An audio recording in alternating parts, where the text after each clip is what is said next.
Session में आप लोग का स्वागत है। गुरुत्वाकर्षण का जो हमारा चैप्टर चल रहा है, आज हम लोग प्रणोद, जिसको हम इंग्लिश में थ्रस्ट बोलते हैं, और दाब के बारे में बात करेंगे। दाब, ये तो अभी हम लोग हम पढ़ रहे हैं बार बार। तो आज जो है आपको एक नया वर्ड मिल रहा है, प्रणोद। इसको आप जनरली आप जब और सीनियर क्लासेस में जाएंगे तो थ्रस्ट ज्यादा यूज होता है, ये इंग्लिश का वर्ड है। तो ये प्रणोद या थ्रस्ट ये क्या है, इसको आज के सेशन में समझ रहे हैं। तो चलिए, बुक खोल ली है ना आपने? हम भी खोलते हैं अपनी बुक। तो ये प्रणोद तथा दाब को समझने के लिए हम पहले आपको थोड़े से चीजें डिस्कस करना चाहते हैं। तो आपने कभी सोचा है कि जो ऊंट है वो कहाँ मिलता है? आप जानते हैं, रेगिस्तान में मिलता है। अब सोचने वाली बात ये है कि जो ऊंट है वो रेगिस्तान में दौड़ लेता है कैसे? आप रेत में चलते हैं, क्या होता है? क्या आसानी से चल पाते हैं आप? आपका पैर अंदर घुस जाता है या नहीं है? लेकिन ऊंट चल लेता है। इसका कारण क्या है? चलिए, हम इसी को समझना है हमें। और दूसरा आपका एग्जाम्पल दे रखा है कि जो सेना के टैंक होते हैं, और वो तो बहुत भारी होते हैं, उनका तो हजारों टनों का उनका वेट होता है सर। और वो जो हैं, तो वो जो ट्रक चलते हैं, आपने कभी देखा है कि उनके चारों तरफ एक चेन सी होती है जिस पर वो चलते हैं? है ना, आपने देखा है? तो और हम बात करते हैं कि आप जैसे ट्रक और बस होती है, तो आप देखते हैं जो ट्रक और बस होता है, हम कार से अगर अपने उसको कंपेयर करें या स्कूटी स्कूटर से उसके टायर को कंपेयर करें, तो बस और जो आपके ट्रक होते हैं या और जो बड़े व्हीकल्स होते हैं, तो उनके जो टायर होते हैं वो चौड़े होते हैं। कभी सोचा है क्यों? नहीं सोचा है? चलिए, आज हम इस चीज को डिस्कस करेंगे। आपको समझ में आएगा कि ये सब क्या है। तो हम देख रहे हैं ना, ये कहीं हम कुछ एक क्षेत्रफल की देख रहे हैं कि हम उसका क्षेत्रफल इंक्रीज कर रहे हैं। तो ये सब क्या हो रहा है? रुकिए, अभी हम आगे और चल रहे हैं। तो एक और चीज हम देख रहे हैं कि जो हम जैसे चाकू है, चाकू का आप देखते हैं ना कि ऊपर वो थोड़ा सा ब्रॉड होता है, लेकिन जो काटने वाला पोर्शन होता है वो बहुत पतला सा होता है, वो चौड़ा नहीं होता है। क्या कारण है? चलिए, यही हम आज समझने जा रहे हैं। तो इन प्रश्नों का उत्तर जानने के लिए तथा इनमें शामिल परिघटनाओं को समझने के लिए हम दी गई वस्तु पर एक विशेष दिशा में लगने वाले नेट बल, प्रणोद तथा प्रति एकांक क्षेत्रफल पर लगने वाले बल दाब की धारणा से परिचय करना हमारा सहायक होगा। ये हमने बहुत जल्दी पढ़ लिया। मीन्स क्या है, ये जो हम एग्जाम्पल्स आपको दे रहे हैं, ये इसलिए दे रहे हैं क्योंकि अभी इन्हीं को हम लेकर समझेंगे कि ये जो है कि दी गई वस्तु पर एक विशेष दिशा में लगने वाले नेट बल और प्रति एकांक क्षेत्रफल पर लगने वाले बल की बात को हम समझने की कोशिश करेंगे। तो यहाँ मैं ये इस बात को क्यों बार बार पढ़ रही हूँ?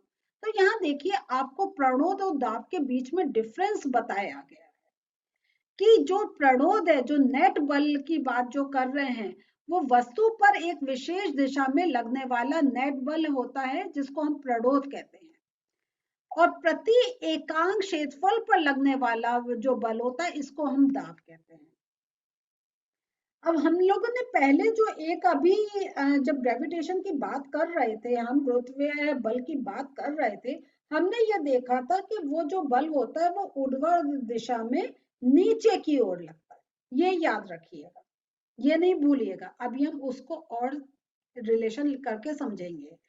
तो इसको अब प्रणोद और दाब को और ज्यादा समझने के लिए हम ये देखते हैं कि सबसे पहले आप प्रणोद, अगर आपको थोड़ा सा डिफिकल्ट हो रहा है तो आप ये याद रखें, जो दाब है वो प्रति एकांक क्षेत्रफल पर लगने वाला बल है कि एक पर्टिकुलर क्षेत्रफल पे कितना दाब वो बल लगता है, वो होता है दाब। और जो प्रणोद है वो एक पर्टिकुलर दिशा में नेट बल जो लग रहा है। तो यहाँ पे ये देखिए, ये नेट बल और ये लगने वाला बल, ये आप एक एक वर्ड इसमें बहुत इंपॉर्टेंट है। तो इसको थोड़ा सा समझने के लिए हम ये करते हैं कि अगर मान लीजिए हमें कोई एक चार्ट टांगना है, हम उस पर एक कील लगाते हैं, तो वो जो कील हम कैसे होता है, कील लगा रहे हैं तो कील को दीवार में अंदर घुसाने के लिए हम क्या करते हैं, हम उसका जो कील आपने देखी है तो आगे से वो नुकीली होती है और पीछे वो थोड़ा सा चौड़ा होता है, और कील को हम सीधे उस दिशा में रखते हैं जहां हमें अंदर रखनी है, हम उसको टेढ़ा नहीं करते हैं, हम उसको सीधा रखते हैं और उसका जो ब्रॉड एरिया होता है उस पर फोर्स देते हैं, जो अगर हथौड़ा जो चला रहे हैं हम उस पर, या अगर हमें एक सॉफ्ट कुछ है, हमारा दीवार नहीं है, एक बुलेटिन बोर्ड पर कहीं लगाना है, तो हम हाथ से ही वो जो चौड़ा हिस्सा है उस पर हम प्रेस करते हैं। तो इस अवस्था में आप पिन के शीर्ष चपटे भाग की सतह के क्षेत्रफल पर बल लगाते हैं और ये बल बोर्ड की सतह के लंबवत लगता है। तो बोर्ड की अगर ये सतह है और हमें कील ऐसे करनी है, तो ये देखिए, तो हम बल यहां पर लगा रहे हैं, तो ये इसके लंबवत लग रहा है, जो ये सतह है इसके लंबवत लग रहा है, और जो कील की नोक है वो अपेक्षाकृत क्या होती है, वो छोटे क्षेत्रफल की होती है। तो हम क्या है, हम छोटे क्षेत्रफल पर बल लगाते हैं जिससे वो अंदर जा सके, हम कभी भी चौड़ी कील नहीं लेते हैं। तो इसका क्या हुआ कि जैसी जब हमारा क्षेत्रफल हमारा जब कम है तो हमारा बल अधिक लगता है। क्लियर हुआ? इसको अभी और हम समझते हैं।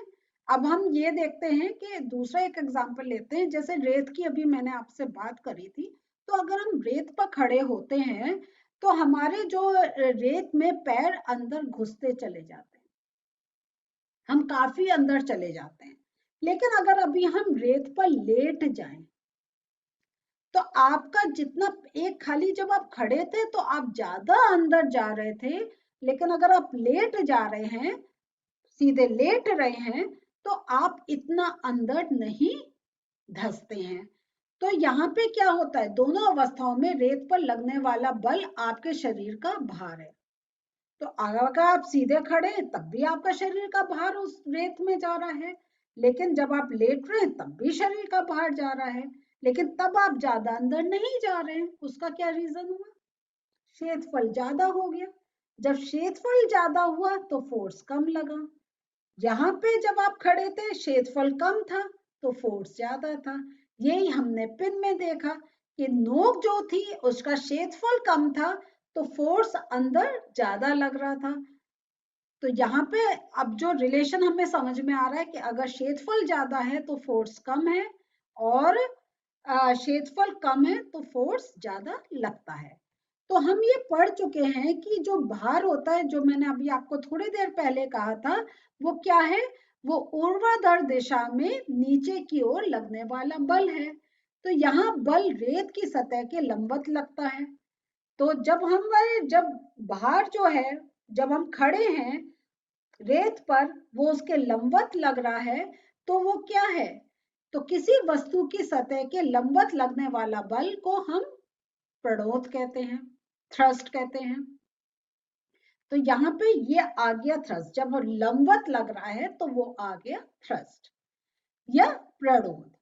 जब आप एक शिथिल रेत पर खड़े होते हैं तो बल जो है, मीन्स आपका जो शरीर का भार है, वो आपके जो पैरों का क्षेत्रफल जो पैरों के क्षेत्रफल के बराबर क्षेत्रफल पर ही लगता है।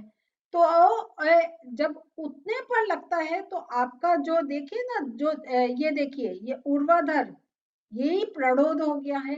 तो ये आपका नीचे एक अधिक लगता है और आप अंदर घुसते चले जाते हैं।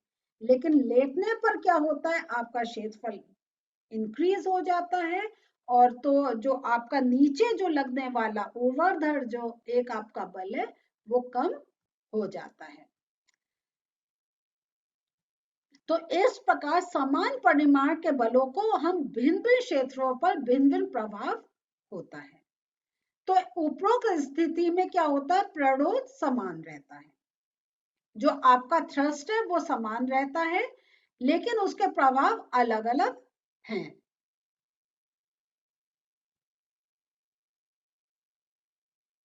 इसलिए प्रतिरोध का प्रभाव उस क्षेत्रफल पर निर्भर है जिस पर कि वह लगता है। वो प्रतिरोध कितने क्षेत्रफल पर लग रहा है, तो यहाँ पे हम जो एक रिलेशन देखते हैं, दाब इज इक्वल टू प्रतिरोध अपॉन क्षेत्रफल। तो जितना हमारा जितना प्रतिरोध है, तो हम ये देखते हैं क्षेत्रफल ज्यादा होगा तो दाब कम हो जाएगा, क्षेत्रफल कम होगा तो दाब ज्यादा हो जाएगा।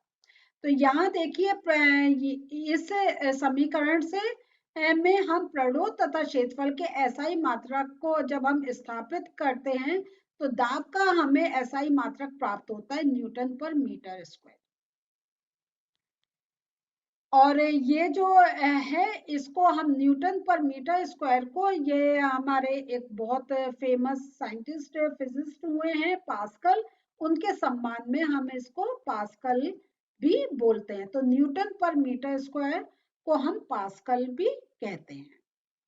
तो विभिन्न क्षेत्रों फलों पर लगने वाला प्रतिरोध के प्रभाव को समझने के लिए हम एक और उदाहरण लेते हैं कि ये कोई लकड़ी का गुट्टा है। लकड़ी के गुटके का जो द्रव्यमान है वो 5 kg है, और इसकी जो हम वो उसके डायमेंशंस है वो 40 सेंटीमीटर, 20 सेंटीमीटर और 10 सेंटीमीटर के हैं।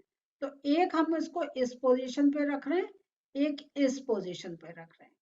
तो देखिए नीचे जो अब जो हमारा नीचे जो एक जाएगा प्रेशर वो जाएगा 20 इंटू 10, और इस पोजीशन में जाएगा 40 इंटू 20।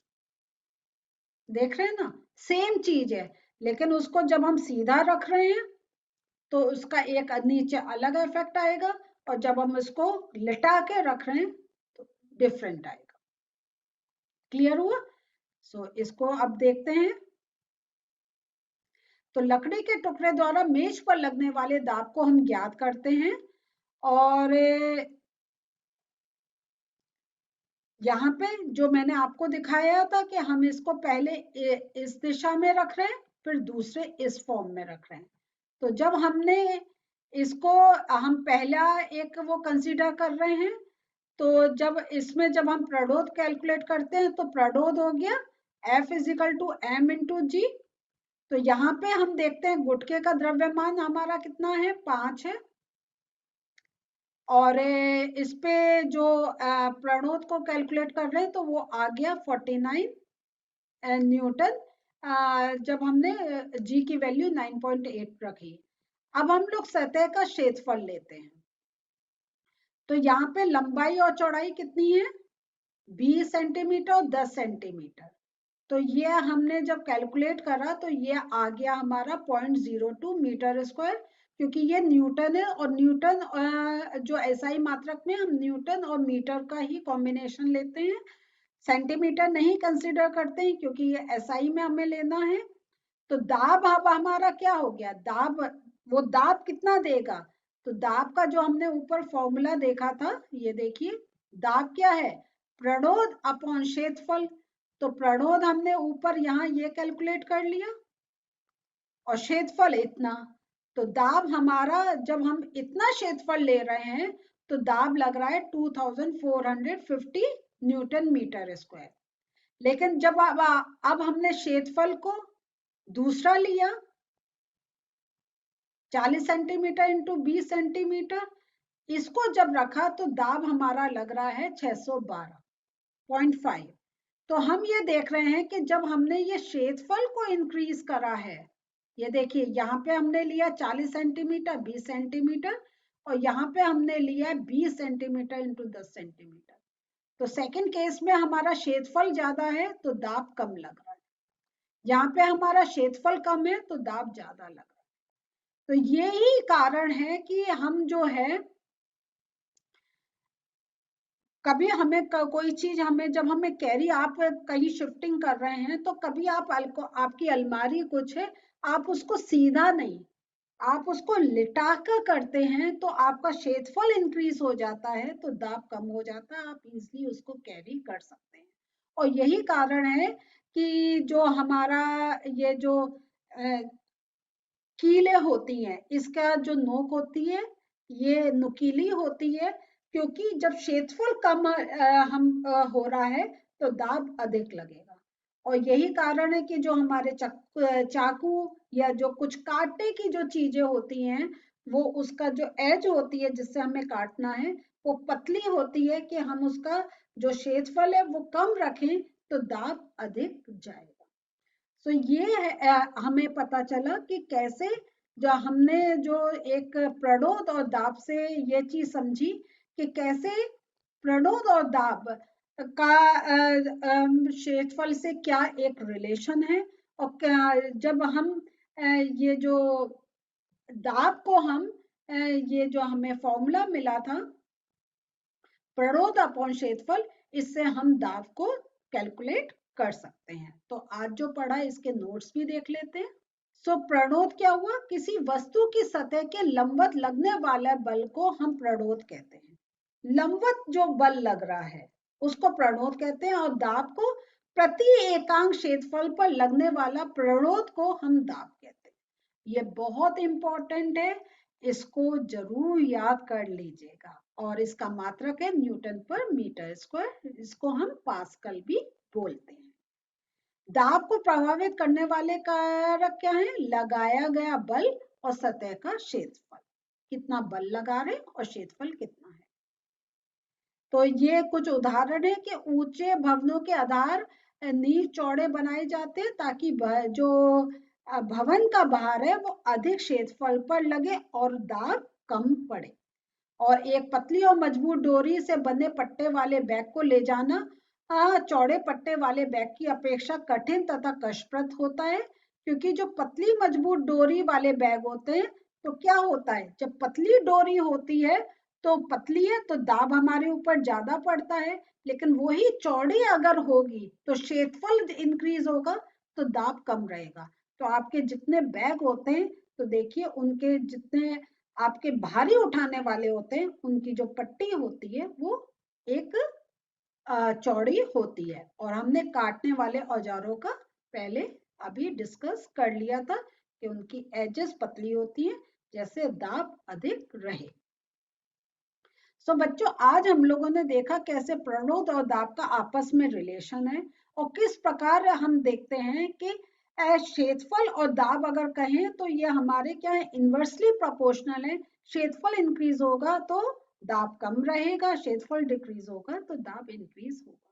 और हमने प्रणोद के बारे में भी समझा, ये ऊर्ध्वाधर दिशा में जो एक हम कार्य करता है, और किस प्रकार वो एक ये जो हम देखा है कि कैसे प्रणोद, क्षेत्रफल और दाब, ये इनका जो कॉम्बिनेशन होता है उससे हमें पता चलता है कि इन तीनों में से अगर हमें दो चीज की वैल्यू मालूम है तो हम तीसरे की निकाल सकते हैं। कि अगर प्रणोद और दाब के बारे में मालूम है तो कितने क्षेत्रफल पर वो कार्य करेंगे ये भी हम निकाल सकते हैं सारे फॉर्मूले की हेल्प से। तो टाइम है अब सेशन को रोकने का, अगले सेशन में फिर मिलते हैं, बाय।